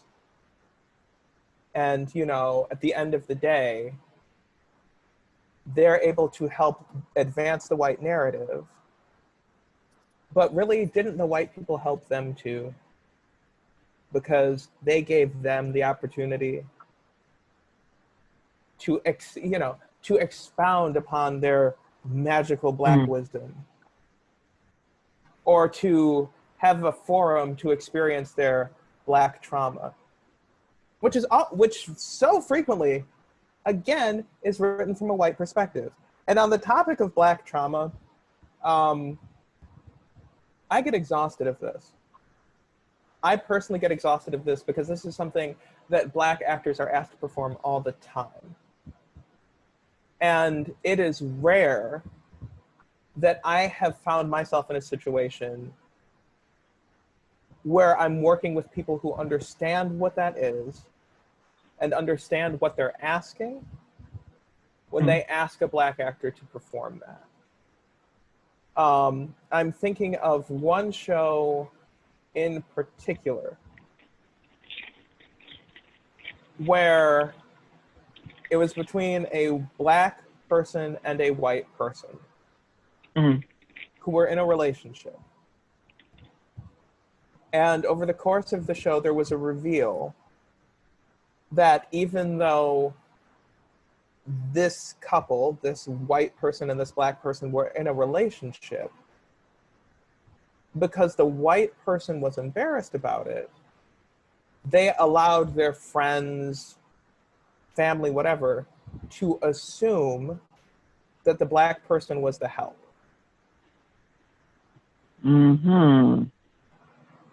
And the Black character said, they thought I was the help, and you knew that.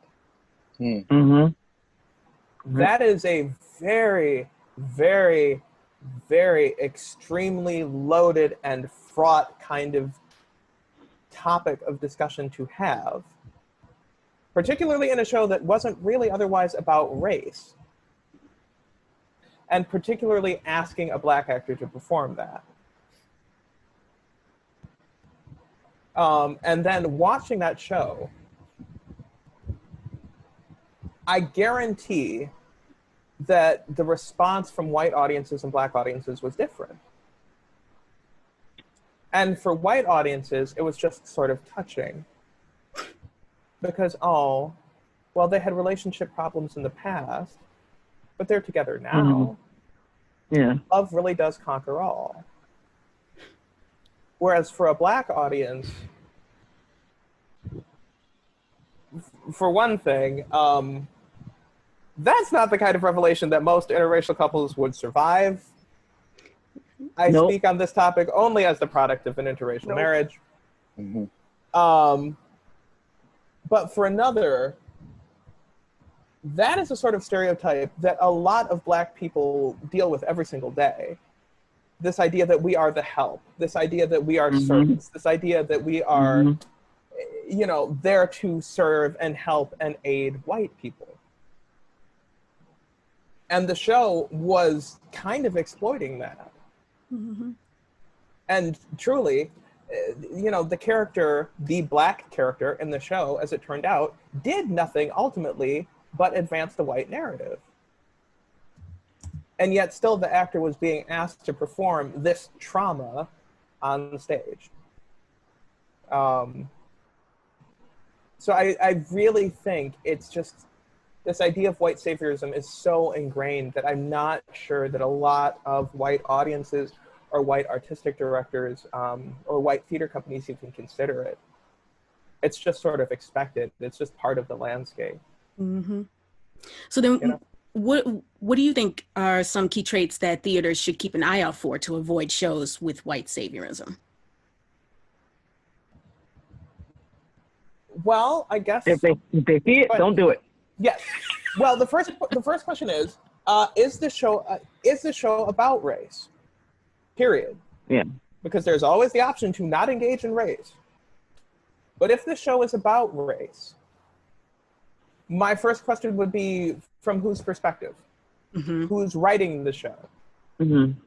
Which narrative is centered in the show if this is a discussion about race? Is it the Black character's narrative? Is it the person of color's narrative? Is it the indigenous person's narrative? Or is it the white narrative? Because if it's centered from a white narrative, then almost inevitably it's going to wind up in a situation where white saviorism is involved. You know? And I think it's that kind of, going back to Bryana's earlier point about responsibility as artists, to put, you know, to challenge audiences from time to time. Try centering shows from outside of a white perspective. You know? I think with some key traits that would definitely stick out to keep an eye out for in some white saviorism shows is if they constantly feel the need to run around helping everybody. Like Ragtime is definitely a good model of what, you know, white saviorism is, but then also at the same time, not just white saviorism, but the narrative of using a Black character to bring up a white character. You have to pay attention and read a story to see if the presence of the Black character is being narrowed throughout the story just to uplift this one white character. And then that's something that you might want to avoid, especially if it's in regards to race. So yeah. Let's move on to our next topic. This is a fun one. This is this is my favorite. and it is blackface in theater. Yeah. So, blackface, a racist form of theatrical makeup that stems from the days of vaudeville, is still being used today in 2020 in various art forms for either ridicule and disrespect or accuracy and honor. Yeah. Let's make one thing clear. Blackface or any other variants, red face, yellow face, brown face, in no way is there anything artistic about it. Nothing. It demeans BIPOCs and exudes the privilege of white people by giving them the opportunity to not have to live as BIPOCs and being able to wipe away the paint or spray tan of their faux skin color. So I want you guys to just give me a quick explanation of a moment where where you experienced or someone experienced blackface in a show. Actually, it wasn't so much blackface. It was a suggestion of it. A few years ago, probably, what was it, 2004, there was a theater around the Downriver area, and they wanted the show Aida was brought up. They were afraid to do it because Heather Headley was on Broadway doing it at the time. So there was that. But the other thing they also brought up was, I think it was, actually this goes into the same thing. And somebody suggested, well, why don't we just get an actor and then we can put them in darker makeup? And I'm just like, and the lady, and the one lady who was a white lady, she actually, I was glad she said, she was like, that would be seen as offensive in this day and age. So no. And I was just like, wait a minute, in this day and age, you dare suggest that you get an, really? Well, first of all, that's good that she even spoke up and said, yeah, no. It was. Right, it definitely was. We need more situations of that. Because first of all, for people that know me personally, know that I am an avid cosplayer. I love to cosplay. I dress up in various different characters all the time. However, there are a lot of white cosplayers, and a lot of them are from overseas in Europe and elsewhere, where they are browning themselves up because they want accuracy of that character. It's not accuracy. You get to wipe that color off of your skin when you're done. We don't. And I have a strong opinion in regards to blackface, because for a theater to do that automatically means that you are not trying to find somebody that is that race at all.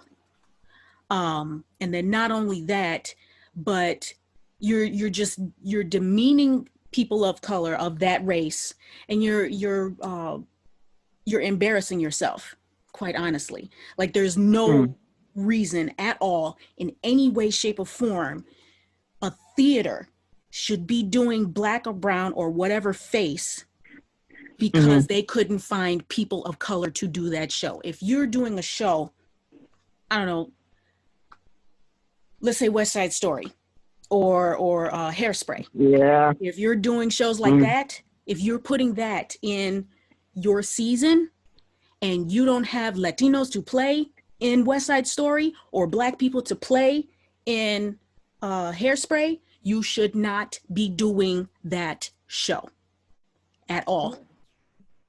In no way, shape, or form. Like, there's no excuses. I don't care how good the music is. Someone has tried it. I was doing a show that involved a tribe of people.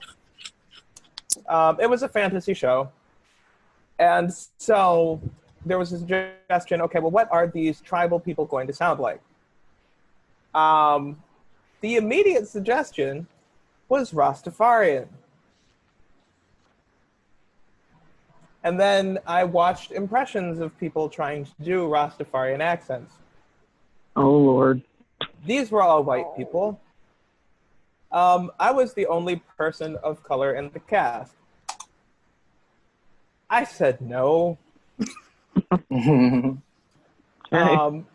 we came up with something else, which is actually, I think this is something that probably all of us have dealt with. And for me, this is another thing that's kind of fun. Trying to be more creative in order to steer away from stereotypical or racist ideas or portrayals. I wrote original music for a show once. I wrote 4 songs because I was not about to do urban. And not that I would not be willing to do urban if that was the particular context of the show, you know, urban. Or if we were doing something that involved hip hop, if we were doing something like that, absolutely. Or if I was working with other Black people or other people of color, certainly. But I was the only person of color in the cast. And I was the only person specifically asked to do something urban. Mm-hmm. But I won't do that. And I would tell you what I will do. Write you music. I could do that. Right. I have a good one for you, Dan. Yes. I once joined a production to prevent one of my friends from having to go on in blackface. Oh. Wow. Yep. Yeah, So wow. That needed a Black female character, and instead of casting a wide net for some Black female actors, I was in the same city as this production took place. I was right there, friends with the other actors in the cast, right? They asked a white man to go on in blackface and drag, a white gay man to go on in blackface and drag. Blackface and in drag? In blackface and in drag, to do his best, And I was like, no, I'm auditioning for this. Absolutely not. Absolutely not. I'm not letting you tank yourself like this. 1. 2, to piggyback off of what you said before, Dan, I had to reblock some scenes because this play, even though it took place in, let's say the early 20th century, like pre-World War II, because I don't want to get too specific about what show it was. I had to reblock some scenes because even though it took place pre-World War II, the blocking for the scene that included all of the Black people was a Soul Train line. What? They blocked a Soul Train line. Shut up. And this. No, stop. Stop. Soul Train. Stop. You know what? For That's real, disrespectful and horrible. For real, we're gonna pause right there and we're gonna go on to the next topic because we gotta get this moving. Which theater was it? Color-coded clothing. Now, this is actually my first time hearing of color-coded clothing. Yes. Me too. I've seen blackface and I've seen everything else, but I have never seen color-coded clothing. Or maybe I have, I just didn't understand what was going on. Well, I'm about to explain it, so, and I'm gonna give you an example too. All right. Just the same as blackfacing, using color-coded clothing to differentiate a character from the white actor playing the character, i.e. wearing brown or Black clothing under the costume or as the costume to identify the character as Black. Okay? So the incident that I know of, and I'm going completely based off of production stills that I've seen, where a theater did a show, they had a token Black character in the show, and what was told to me was that they didn't have any Black people to audition for this role. This character is a Black woman, so they didn't, what was told to me was they didn't have any Black people, so I'm guessing they would have accepted a Black man as well to play this character. And it ended up being a white woman playing this role. So I later found out that this character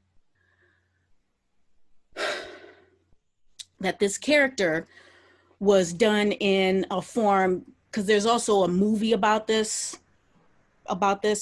show, and it was done in the character in the movie was not the same character in the musical. Okay. So they instead of doing the character that was in the musical, they did the character that was in the movie for this show. And they had this white woman dress up in a complete black outfit. She didn't black I know what you're talking about. Stop. They had her dress in a complete black outfit Yes. for this show. I don't know what happened with the show because I refused to see it because first of all, that show was completely racist in the first place. And the show revolved around this one particular person, and this one particular person was a racist anyway. So it bothered me tremendously that this theater did this show and put this white woman in all black clothing. Mm-hmm. You know, and it's not that, and from I don't know if they had her play her as the black character, but the fact that you still had a white woman play this character, and then on top of it, you put her in black colored clothing as like maybe a memoir or of some crap or other to the actual person. So yeah. Yeah. Has anybody experienced that? No? I'm the only one? Perfect. All right. So let's move on. Special. Yeah. But I will definitely keep an eye out now that I know it's a thing. Right. Next topic is white actors altering black roles. Casting white actors, as they are, in originally black or POC roles is as damaging, if not more, than blackfacing or color-coded clothing. Doing all three forms of racist casting continues to spread the message that theaters are not looking for us, that we don't exist in their eyes, that we are easily replaceable, and that we cannot speak our truth.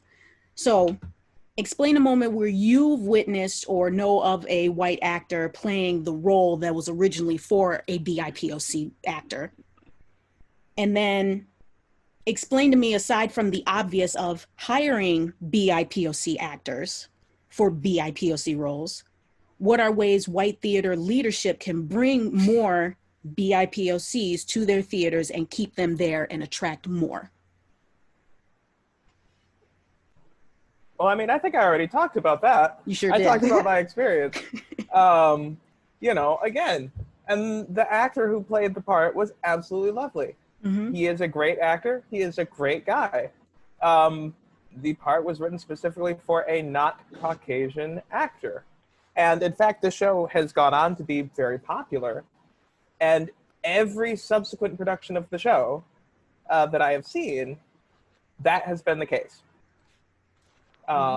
This show has played nationally, it has played internationally, and in every single production of the show, except for the one that this other actor and myself were involved with, it has been a person of color playing that part. Which again, is a little bit interesting.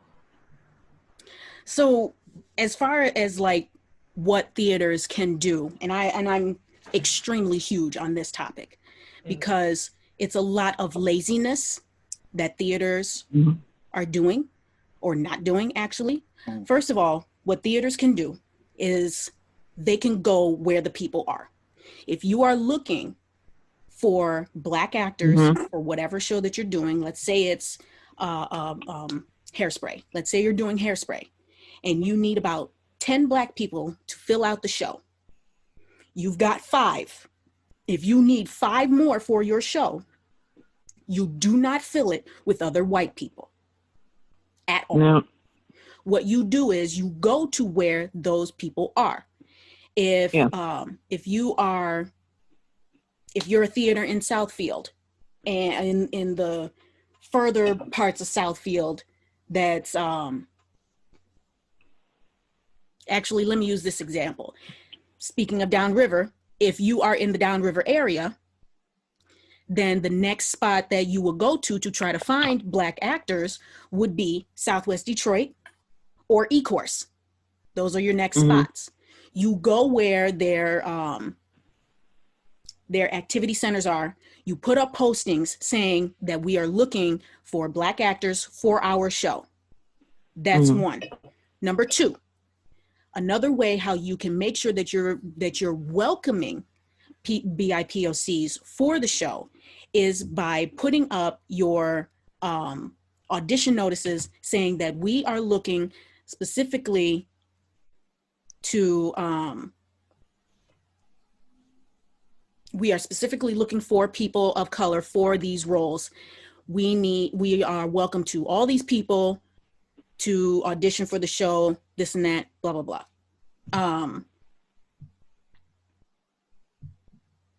There's also a database. Yes. So there is also the Black and Brown Theater database. Oh, yes. Mm-hmm. Can I touch on that Black and Absolutely. Brown Theater database, because Black and Brown Theater holds a special place in my heart. My name would not be what's the word I'm looking for, out there, I guess, as it is in Michigan theater, if it was not for the Black and Brown database. I can remember coming back from down south to Michigan, wanting to act and not knowing where to find auditions at all. Mm-hmm. So I took a class at the Michigan Actors Studio, loved it, found out how to find my own auditions. Then I learned about the database, and then all the auditions found me. So I just want to, if anybody is out there listening and you want to get into acting, you want to know how to find auditions, join the Black and Brown Theater database. It is a great thing to do and to be a part of. And I just had to put my little 2 cents in there about that. Yeah, definitely.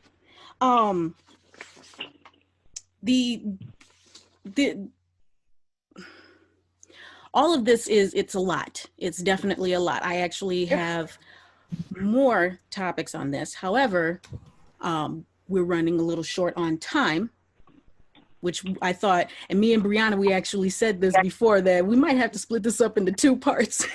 Right. But it's exhausting. It's all exhausting. It's even more exhausting to live through it. We hope that, first of all, I hope that I can turn this into a 2nd part series for this, and we can continue on the other half of these topics. But the other thing that I hope is that for those that are listening, I hope that you all are learning from this. I hope that you understand that the tactics that have been used during your processes of running your theater have been damaging your Black actors and your BIPOC actors. I don't mind expressing my opinion. However, I don't mind expressing my opinion on something if you have a question. However, I am not here to teach. There is a thing called Google. But like I said, I am definitely here for people who are ready and willing to go forward and to keep moving and to make theater a safe space for their Black actors. I am all here for it.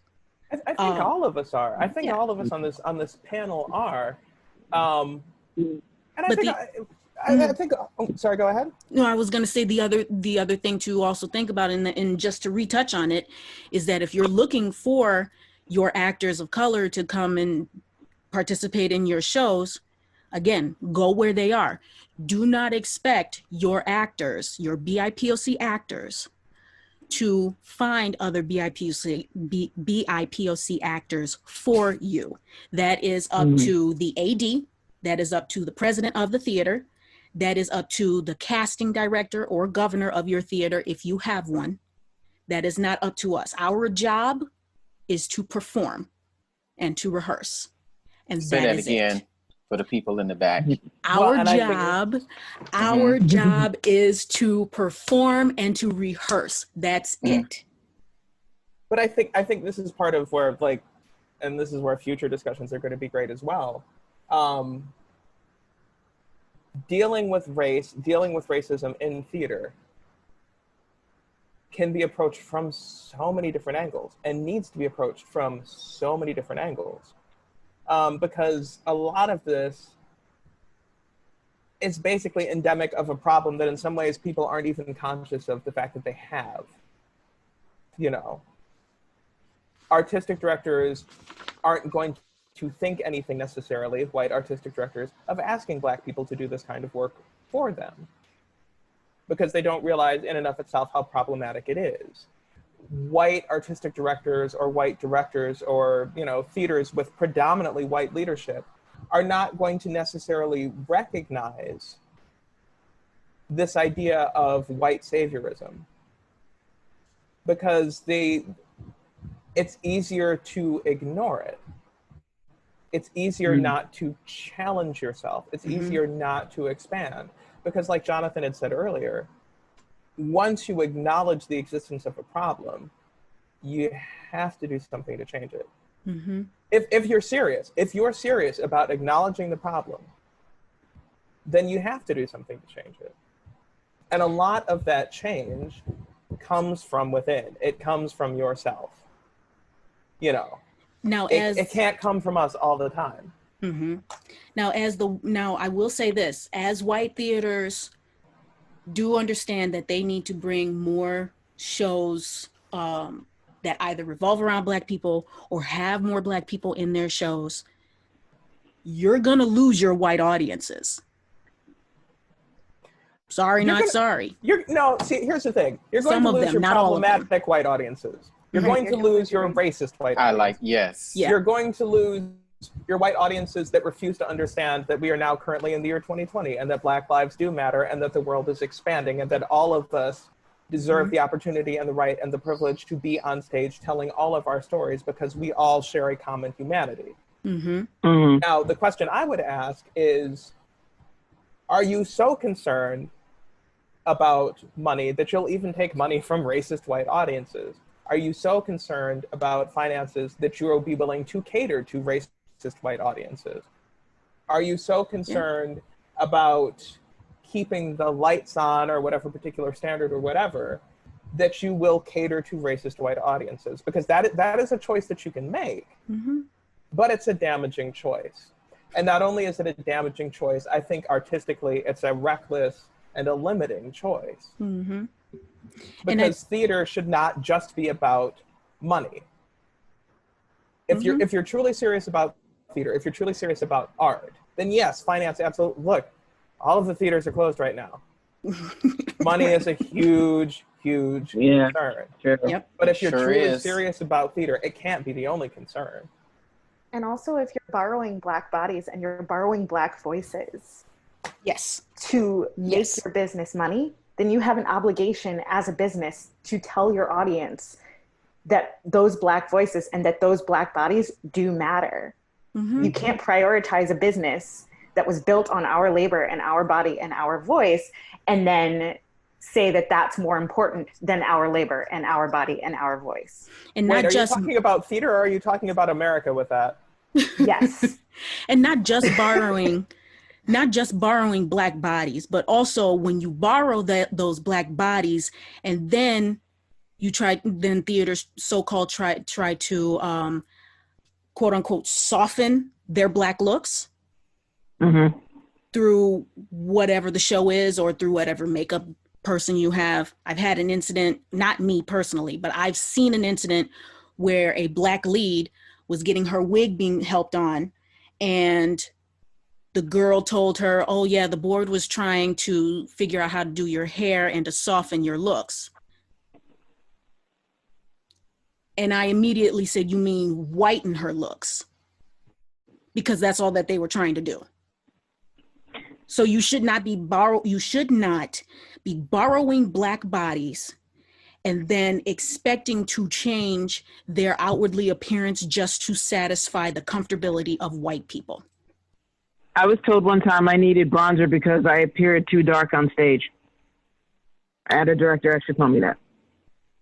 This is also a place where we need to hire Black lighting designers. Yeah, please. If somebody looks too Yes. dark on stage because they're Black, then there's something wrong with the lighting plot of that show. exactly. All right.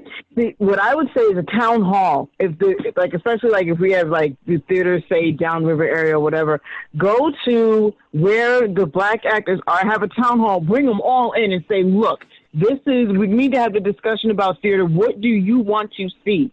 How can we bring you over to us so we can have a wider expanse of actors? What do you want? What do you need? That's a question that needs to be asked, and it needs to be like a huge town hall to bring, because they will kind of be like, oh yeah, I get the chance to say what we need. Let's go. Yep. And then that way they can even get the name out there even further, but they got to be willing to go where the people are. Yep. Well, I appreciate you guys so much. I really do.